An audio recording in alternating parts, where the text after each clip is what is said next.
Good morning dear students, प्यारे बच्चों, आप सभी को आज सुबह का नमस्कार। आप में से बहुत से बच्चों ने मुझे कॉल किया था, एसएमएस किए थे और मैसेज के माध्यम से मुझसे डिमांड की थी कि सर आप लिटरेचर पे भी कुछ वीडियोस बनाइए। और मैंने तय किया था कि हाँ, मुझे लिटरेचर पे भी कुछ वीडियोस आपके लिए लाना है। और आज मैं आपके लिए इंग्लिश लिटरेचर का एक बहुत ही इम्पोर्टेंट टॉपिक है, क्रिटिकल टर्म्स से सोनेट, वो आपके लिए मैं लेके आया हूँ। धीरे धीरे मैं बीए और एमए, टीजीटी और पीजीटी और इवन हाई स्कूल और इंटरमीडिएट की क्लासेस के लिए भी जो लिटरेचर ज़रूरी होता है वो लेके आऊँगा। और तब तक के लिए मुझे आप लाइक करें, सब्सक्राइब करें, मेरा उत्साह बढ़ाएं, जिससे कि मैं आपके लिए नए नए वीडियोस लेके आऊँ। ठीक है, तो आज हम बात करते हैं सोनेट की। सोनेट क्या है? What is a sonnet? तो sonnet is a small poem. Sonnet क्या है? Small poem, short poem of 14 lines. ये 14 लाइन्स की very short kind of poem होती है with very strict and intricate kind of stanza. इसका जो स्टेंजा स्कीम होती है ना, राइमिंग स्कीम जो होती है, दोनों स्टेंजा भी और राइम भी बहुत ही स्ट्रिक्ट और बहुत ही इंट्रिकेट होती है। उसको बहुत कंप्रेस तरीके से बनाया जाता है। ठीक है ना, एकदम समझ लीजिए कि 2020 का मैच है ना, टेस्ट मैच नहीं है, बहुत छोटा सा 14 लाइन्स में पोएट को अपनी सारी बात कह देना है और एक पर्टिकुलर वे में कहना है, पर्टिकुलर स्टेंजा फॉर्म में कहना है और राइमिंग स्कीम के साथ कहना है। एंड स्ट्रक्चर विद एम्बिक राइमिंग, और इसका जो राइमिंग होता है ना, एम्बिक होता है, एम्बिक पेंटामीटर का यूज करते हैं, इसको हम 5 फुट एम्बिक्स भी कहते हैं।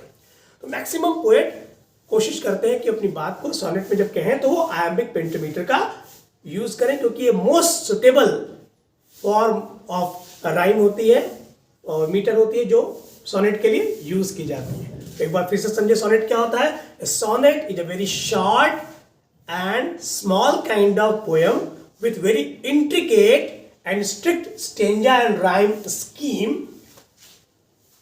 with iambic pentameter rhyming which has 5 foots, है ना।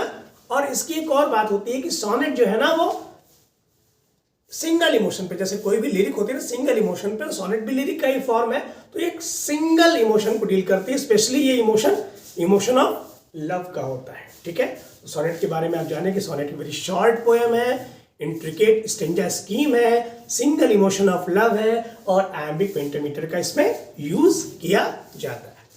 अब बात करते हैं कि इसका ओरिजिन कहाँ से हुआ, इसकी शुरुआत कहाँ से हुई।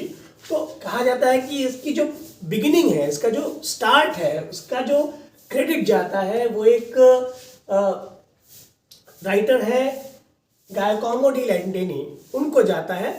और ये नाम कहाँ से है? सोनेट का जो नाम है ना, कहा जाता है कि it is derived from the Italian word sonetto.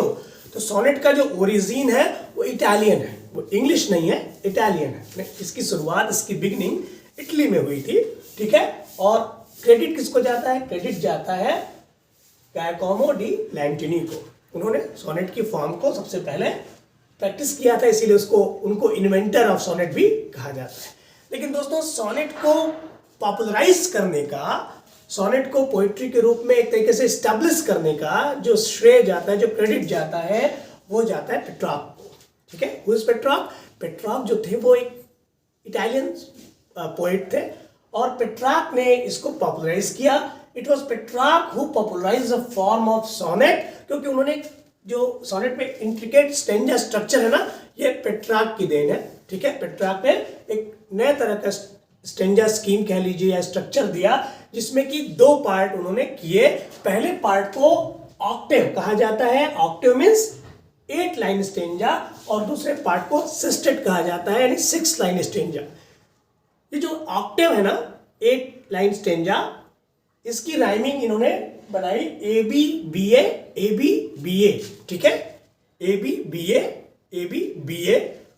अब एक मैं अलग से वीडियो बनाऊंगा जिसमें आपको राइमिंग स्कीम और मीटर के बारे में बताऊंगा। ठीक है, अभी आप समझिए कि 8 लाइन, जो 8 लाइन होती थी ना, उसमें इन्होंने क्या किया? ए बी बी ए का स्ट्रक्चर रखा, और जो सिक्सटेट है यानी 6 लाइन, उसमें सी डी का पैटर्न इन्होंने जो है वो फॉलो किया और ये बड़ी पॉपुलर हुई।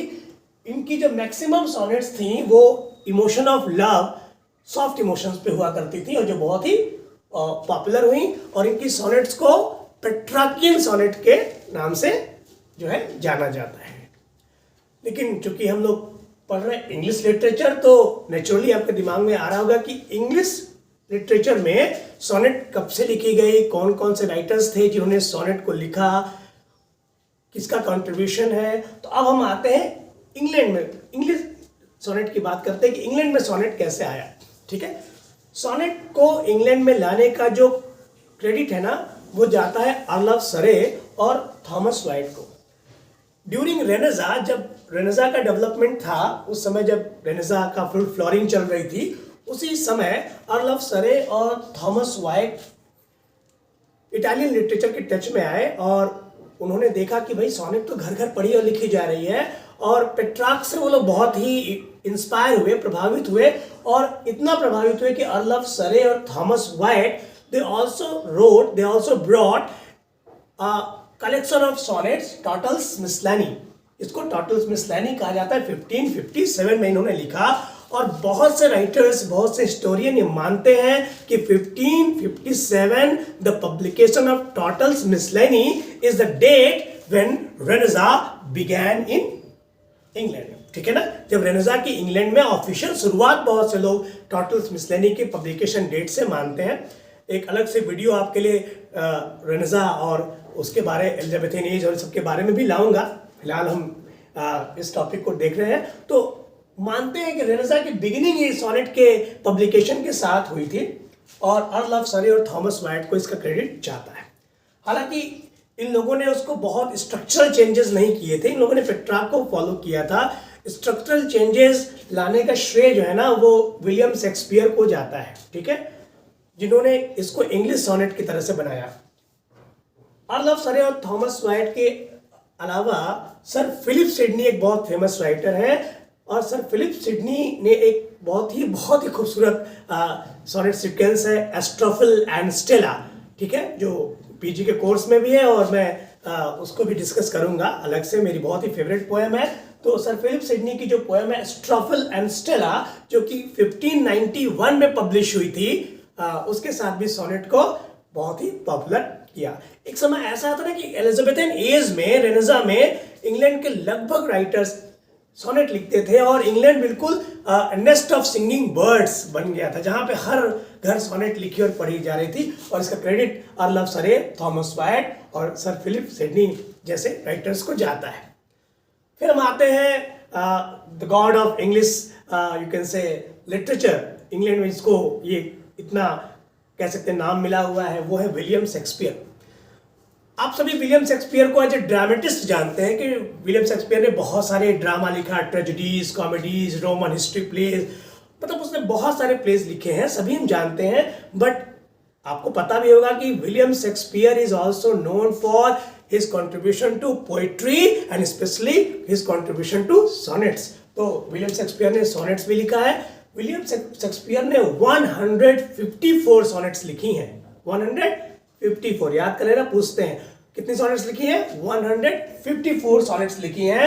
और किसके लिए लिखी हैं? His all sonnets are dedicated to his friend. उनकी जो सोनेट है ना, डेडिकेटेड टू हिज फ्रेंड, उनके फ्रेंड अर्ल ऑफ साउथहैम्पटन। उनका एक फ्रेंड था अर्ल ऑफ साउथहैम्पटन। और कहा जाता है कि शेक्सपियर खुद भी मानता था कि जो भी शेक्सपियर बन पाया ना, उसमें उसके फ्रेंड का बहुत बड़ा कंट्रीब्यूशन है, अर्ल ऑफ साउथहैम्पटन।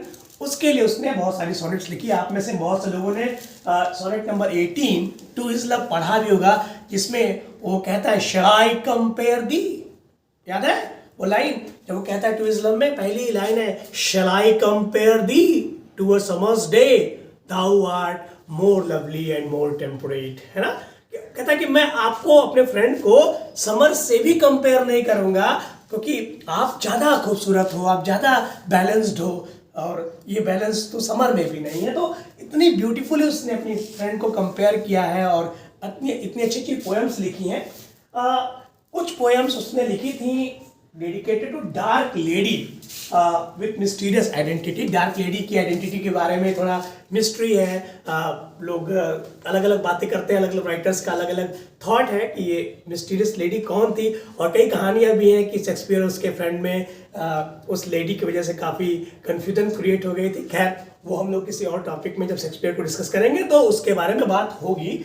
फिलहाल हम ये पढ़े कि शेक्सपियर ने 154 सॉनेट्स लिखे थे, और जिसमें से 126 dedicated to his friend Earl of Southampton, rest of them they are dedicated to dark lady and to the conventional poems.